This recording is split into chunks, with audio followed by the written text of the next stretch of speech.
Hello and welcome to New Mexico Rising. My name is Dan. You know, each and every week we try to bring people from across the country to talk to me and Abby about things you could do right here in your neighborhood. And on this week's show, we got this.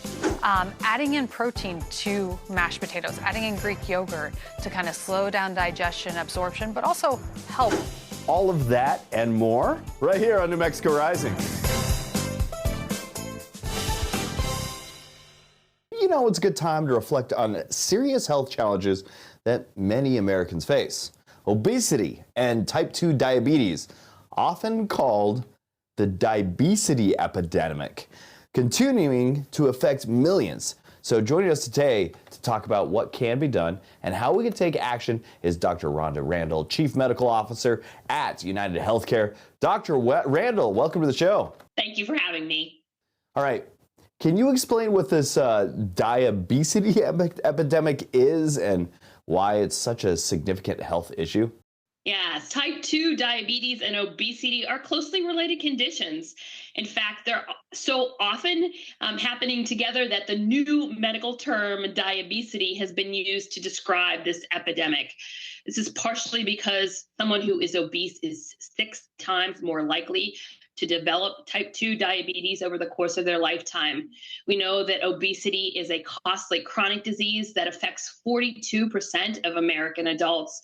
And sadly, this is growing, and the epidemic is expected to climb with more young people getting diagnosed with type 2 diabetes. And now that we're coming into the holiday season, this is a perfect time to talk about our health, our weight loss goals, as we get ready to gather together around food and then start thinking about New Year's resolutions right after that. And medications like GLP-1s are getting a little bit of attention for treating obesity linked to type 2 diabetes. So how do they work, and why aren't they a standalone solution? Well, first of all, I'll tell you as a family physician that a whole person approach to care is very important for conditions like obesity. Pharmaceuticals like GLP-1s and other classes of medications are options for treating type 2 diabetes as well as obesity. And while these medications hold promise, they're not a silver bullet. Experts agree that these medications should be used with a reduced caloric intake, with increased physical activity, and we know that's going to help improve long-term outcomes and also help with the side effects associated with medications like GLP-1s. We know that individuals who take these medications are much more successful at achieving and maintaining their long-term weight loss goals when they're part of a comprehensive lifestyle management program. And UnitedHealthcare, they recently launched a program called Total Weight Support. Can you share how it works and who it is for? Yes. Some employers and employer-sponsored health plans are now offering programs like UnitedHealthcare's Total Weight Support to help support their beneficiaries on their weight loss journeys. Total Weight Support offers a comprehensive lifestyle management program that features things like helping you with caloric reduction, supporting increased physical activity to improve outcomes and enhance the overall potential not only of these medications, but of your weight loss journey in total. So certain weight loss medications can be combined with the Total Weight Support program if the employer chooses to do so, and if the employee meets the criteria for the medications. So some of the 2 programs that we offer for Total Weight Support are the employer's choice of Real Appeal RX or Weight Watchers for Business. A couple important features of these programs are things like coaching, tracking your progress, educational content, and things like social groups that connect you with others who are on a similar journey. Dr. Randall, thanks for joining me this morning. Where can our viewers at home go for more information or even access some of these resources? Talk to your employer about programs that might be available to you. You can get more information about UnitedHealthcare's Total Weight Support at uhc.com. Dr. Randall, thanks for joining me this morning. Thank you. Be well. Joining us live from the floor of the New York Stock Exchange is Michael Reinking, CFA, Senior Market Strategist for the New York Stock Exchange. He's here to walk us through the biggest market moments of 2024 and offer some expert insights in what we should be expecting or keeping an eye on as we head into the new year of 2025. Michael, it's great to have you on today. How are you? Hi, great, Dan. Thanks for having me. I appreciate it, and hopefully the first of many. All right, so looking back on 2024, what would you say were the most defining moments for the financial markets, and what kind of made them so impactful? Yeah, so when I look back at 2024, I mean, the thing that stands out to me the most is really the strength that we've seen in financial markets. This is the second consecutive year where major U.S. indices were up double digits. And when you look at that S&P 500, that benchmark index that your audience is investing in and kind of using in their 401ks, that index was up over 20% for consecutive years for the first time since the mid-1990s. Right, and that's kind of really, there's really an interesting parallel between the current environment and what we had seen back then, and kind of the technological revolution, is kind of the one factor that was apparent in both time periods. Right, so there were four things that I think helped to drive markets, in the last year. First, that AI revolution that I just was talking about. Right, we've seen kind of capital spending on technology infrastructure in data centers, right? That's really helped to create jobs around this country, help the economic activity remain very resilient. So we've seen kind of the labor market remain strong, the consumer continues to spend, and that is coming despite the fact that we're coming off of a 2-year period where the Federal Reserve was raising rates in the most aggressive fashion that we've seen kind of going back to the 1980s. Now, they have started to pivot. They've been cutting rates starting in September. They've cut rates by 75 basis points, right? And they're doing that in an economic environment that remains strong, right? So that they're helping to preserve that environment. And that's going to help Main Street as you start to see interest rates being charged on mortgages, auto loans, credit cards, all starting to move lower. And then lastly, the last big kind of catalyst of 2024 happened in November, right, as we had the election, and we've removed that uncertainty, and we're now really starting to see some optimism building, that we're heading into a pro-growth, business-friendly environment, and that sets us up well heading into 2025. So are there any industries or sectors that stood out this year, and are there any trends or players you kind of recommend us keeping an eye on in 2025? Yeah, so I mean, I think when you look back at 2024, the stocks that are kind of associated with AI and the beneficiaries of that AI spending, kind of think of the picks and shovels of that industry. So your semiconductors or GPUs or companies making server stacks, they were kind of the big beneficiaries. We've started to see that trade begin to evolve. We're starting to see utility companies that are have been trading well with the expectation of increased power demand kind of around the country as we move forward. And then another industry that I think is really exciting heading into next year are the financials, right? As there's this expectation that the regulatory backdrop is going to improve. We could start to see a wave of M&A activity that we haven't seen in multiple years. And then for your audience, most importantly and excitingly is that we could potentially start to see, the IPO environment start to pick back up, which will give kind of that the public the opportunity to start to invest in some of these new companies and new ideas and technology. And from our seat here at the New York Stock Exchange, being able to work with those entrepreneurs and innovators and business leaders to raise capital to go out and change the world is a really exciting place to be. As we're gearing up for the new year, what key economic indicators are on your radar that could actually influence market movements? Yeah, so when you look back in the two kind of key pieces of economic data that markets are focused on, is the inflation data and the labor market data. But I'd say as we look into 2025, we're going to really need to see how policy coming out of Washington is going to kind of potentially impact that.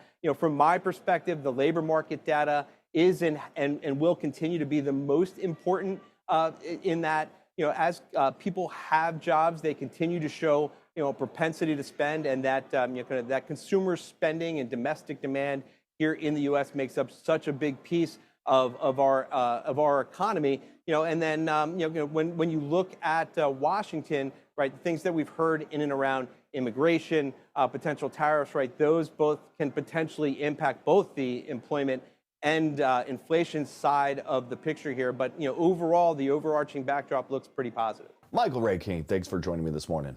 I appreciate it. Thanks for having me, and enjoy the holidays. The holidays are a time for gatherings, and food is often at the center, but making smart choices can be really challenging. Many of us wonder if you can enjoy your favorite holiday foods while staying on track with your goals. And how could managing your glucose impact health, mood, and stress levels. So joining us today is Pam Nisevich, Bede, author, athlete, and global nutritionist at Abbott's Lingo Business. She's here to share tips on navigating holiday eating and how tools like the Lingo Continuous Glucose Monitor can help our understanding of our bodies and make it a little better during this season and into 2025. Welcome to the show, Pam. How are you? I'm great. Thank you for having me. All right, you know, the holidays, they're just rooted in traditions, and most of that is the food. How can we still enjoy but keep that health consciousness top of mind, I guess? Yes, you can look forward to those, favorite foods that we all enjoy across the holidays, but with a few simple tweaks, even additions to those recipes, we can keep metabolic health top of mind. And I'm here today to talk through some simple swaps, some changes to a few familiar recipes, and also the tools that we can use besides the recipes. Now we've got a way to peek behind the curtain and really understand how our body is responding to foods, even stress across the holiday season. And that's Abbott's Lingo Continuous Glucose Monitor.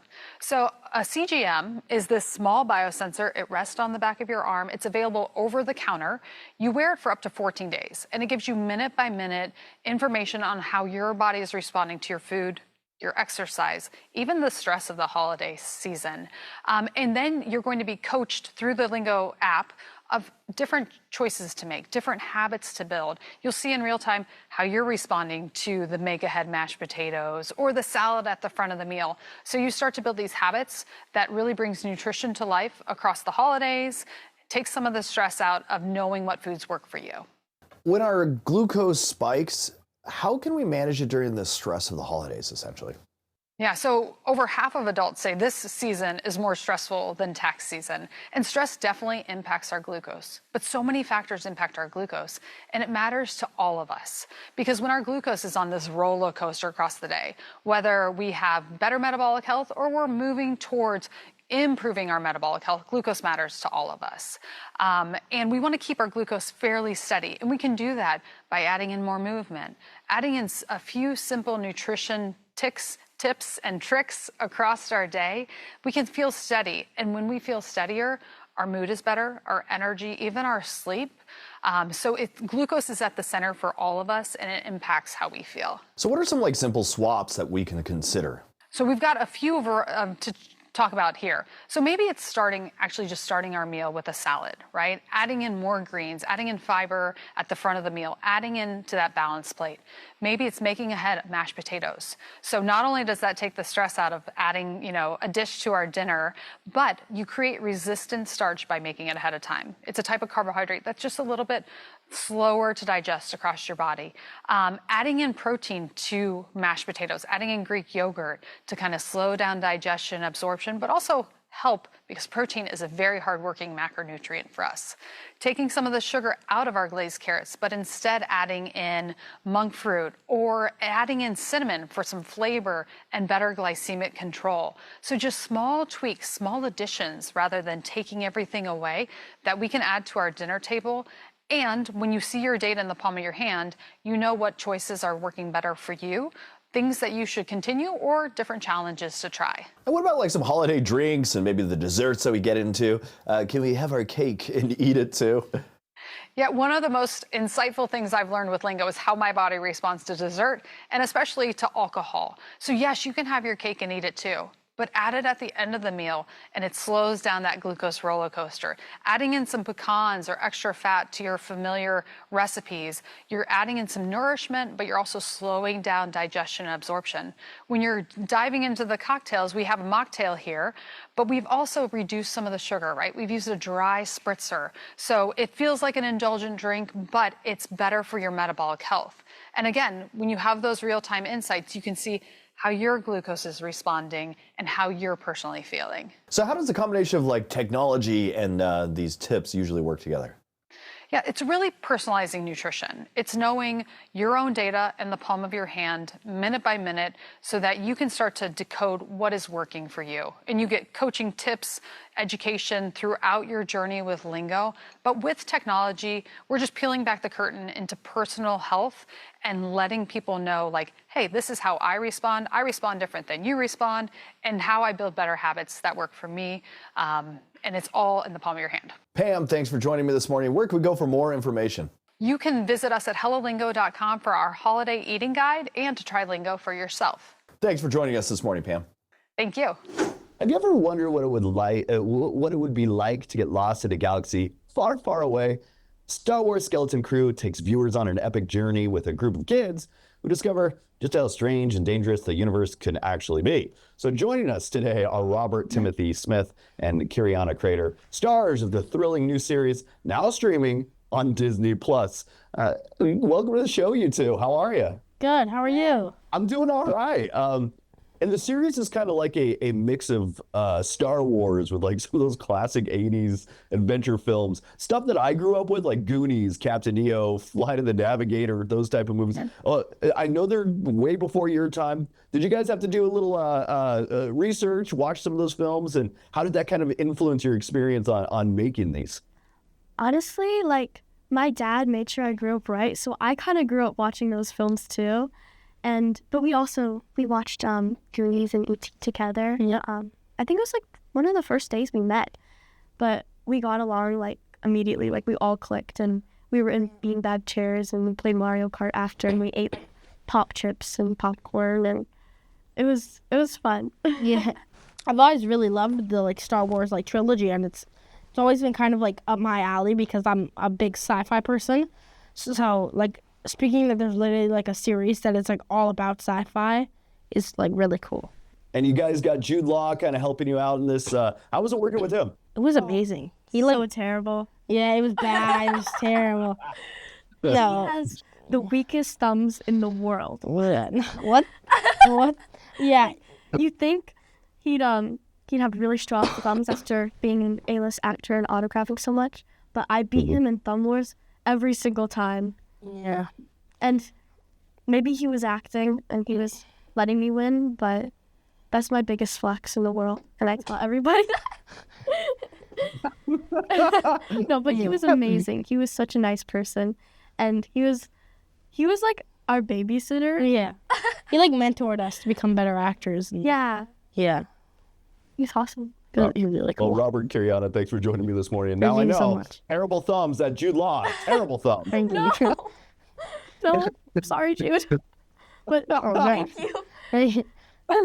Check out Star Wars Skeleton Crew. It's available now on Disney+. First couple episodes are out right now, so better check it out. Thank you, two, for joining me this morning. Thank you. Small town secrets, larger than life characters, and a story that's kind of bizarre. It only could be true. Netflix's The King of Tupelo, a Southern crime saga, takes us on a roller coaster ride through Mississippi's wildest scandal. So joining us this morning are Emmy award-winning directors Chapman and McLean Way, here to talk about the inspiration behind the Stranger Than Fiction documentary. Welcome to the show, you two. How are you? Doing great. Thanks for having us on. We're excited to talk about this one. Yeah, super pumped today. It came out this morning on Netflix, so thanks for having us on, Dave. Like, congratulations, you two. I'd be elated if I had anything released on Netflix. I'd be like, yeah, it's Netflix Day.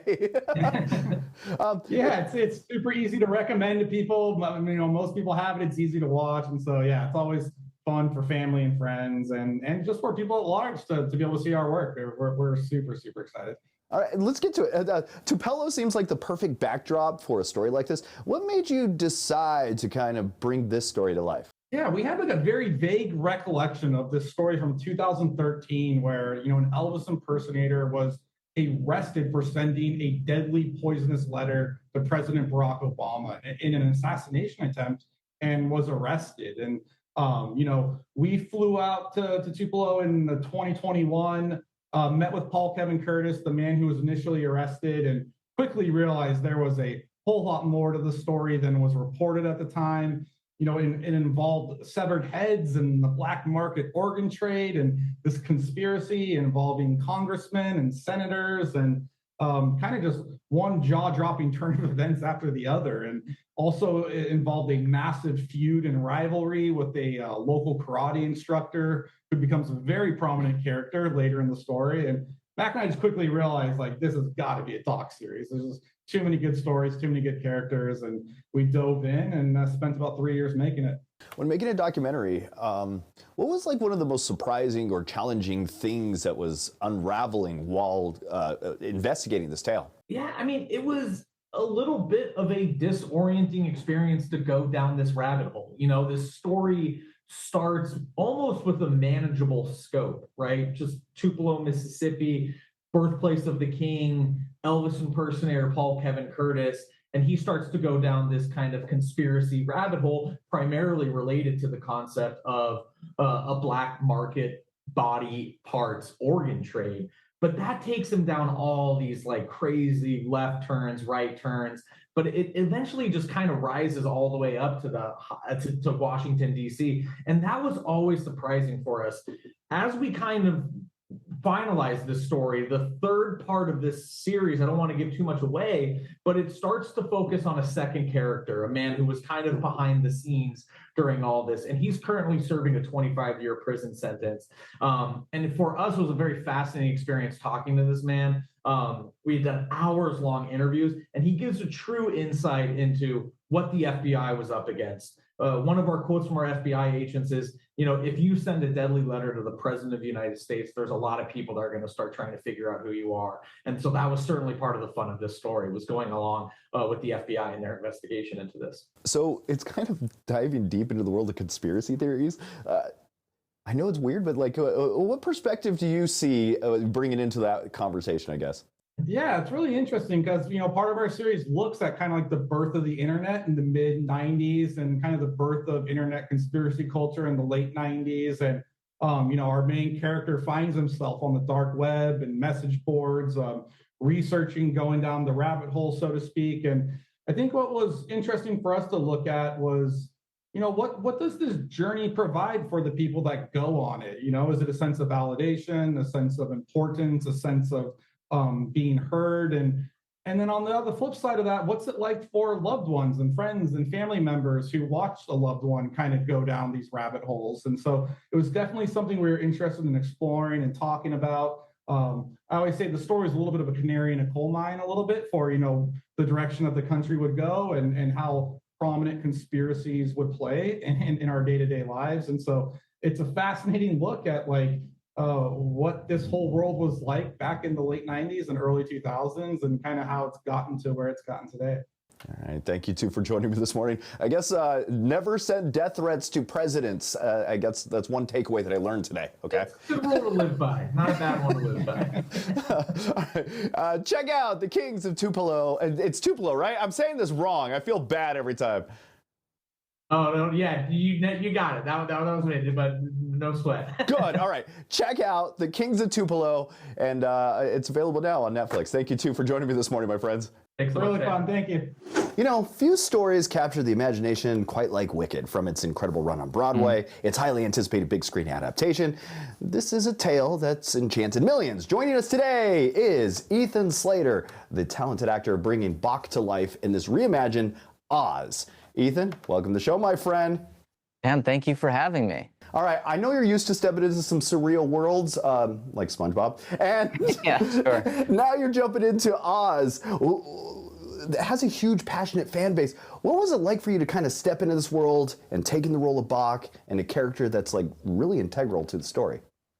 Yeah, you know, there is a lot of crossover there in some ways. SpongeBob meant so much to so many people for 20 years, right? It was like this piece of animation and comedy that like changed my sense of humor and all of my friends' sense of humor. And Wicked was kind of the same thing. It was a piece of theater that taught me how to think about theater. It was one of the first shows I ever saw when I was 11 years old. I think it was the second Broadway show I ever saw. And, you know, I fell in love with the original Broadway cast album. I fell in love with this story.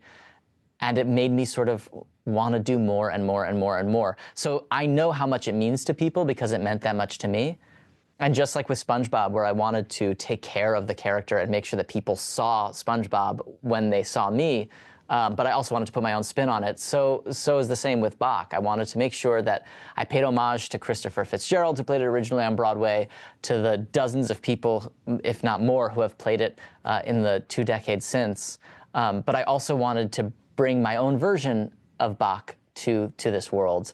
And I feel really grateful, honestly, to John Chu, who fostered that in a huge way. And the journey of creating Bach is both heartfelt and it's tragic. How did you approach balancing this kindness and his struggles with this unrequited love?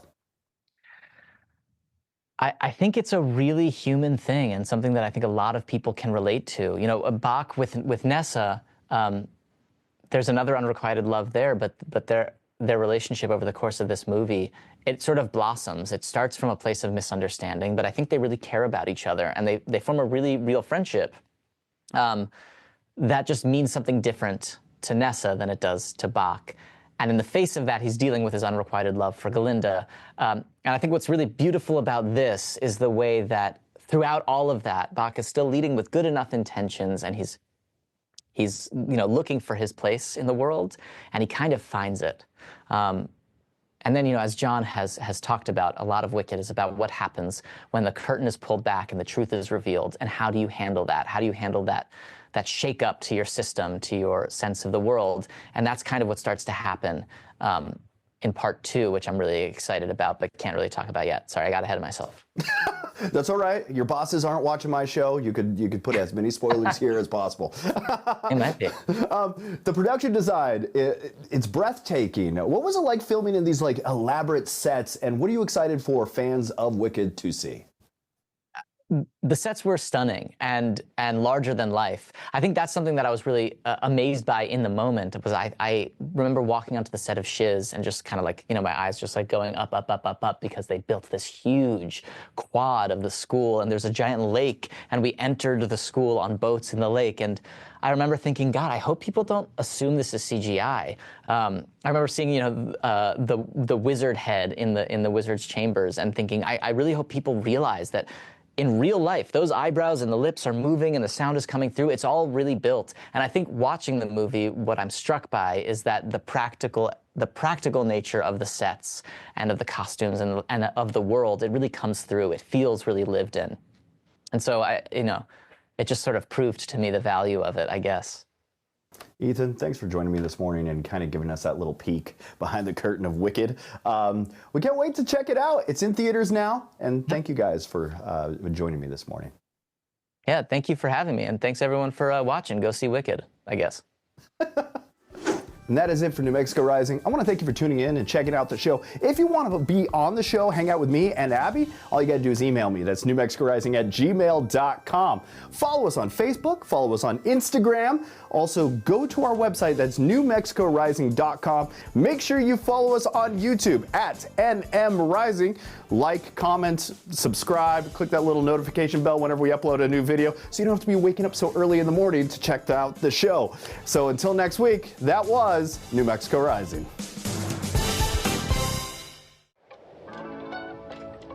Transform ordinary moments into extraordinary memories with our magical succulent bar. Whether it's a quiet moment of reflection or a first date, let the enchantment of nature enhance every occasion. Radiate positivity and create manifestations while making your very own magical succulent. Embrace the magic at ZinksTown, where we bring positivity to any occasion.